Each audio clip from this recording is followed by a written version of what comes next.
5ই আগস্টের গণ-অভ্যুত্থানের মাধ্যমে সাবেক প্রধানমন্ত্রী শেখ হাসিনার শাসন অবসান ঘটানোর পর আওয়ামী লীগ পুনরায় মাঠে সক্রিয় হতে শুরু করেছে। দীর্ঘ 15.5 বছর পর ক্ষমতাচ্যুত এই দলটি সম্প্রতি রাজধানী ঢাকা সহ দেশের বিভিন্ন এলাকায় ঝটিকা মিছিল করতে দেখা গেছে।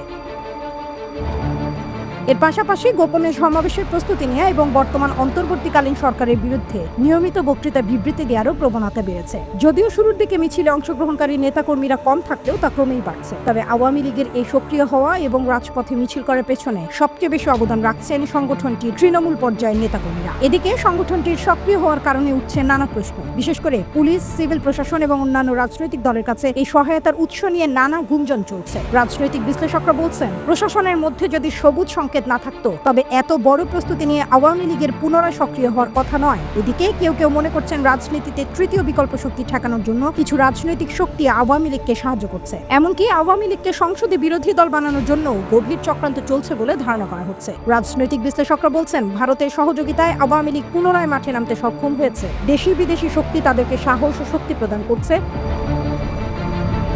অন্যদিকে গত এক সপ্তাহে রাজধানীতে অন্তত বড় কয়েকটি মিছিলের পাশাপাশি ঝটিকা মিছিল করেছে আওয়ামী লীগ। সর্বশেষ শুক্রবার উত্তরায় আওয়ামী লীগ মিছিল করেছে। তবে সম্প্রতি অন্তর্বর্তী সরকারও নড়ে চড়ে বসে এবং গোপন অভিযান চালিয়ে আওয়ামী লীগ এবং ছাত্রলীগের বিভিন্ন সদস্যকে গ্রেফতার করেছে। এদিকে স্বরাষ্ট্র উপদেষ্টা লেফটেন্যান্ট জেনারেল অবসরপ্রাপ্ত জাহাঙ্গীর আলম চৌধুরী জানিয়েছেন, পুলিশকে আওয়ামী লীগের মিছিল ঠেকানোর নির্দেশ দেওয়া হয়েছে। তিনি বলেন, পুলিশ ইতোমধ্যে দুজনকে আটক করেছে। এ বিষয়ে রাজনৈতিক বিশ্লেষক ও সাংবাদিক মাসুদ কামাল বলেন, আওয়ামী লীগকে নিষিদ্ধ করার পক্ষে আমি না, তবে তাদের যারা ক্ষমতার অপব্যবহার করে অপরাধ করছে তাদের বিচার করা উচিত।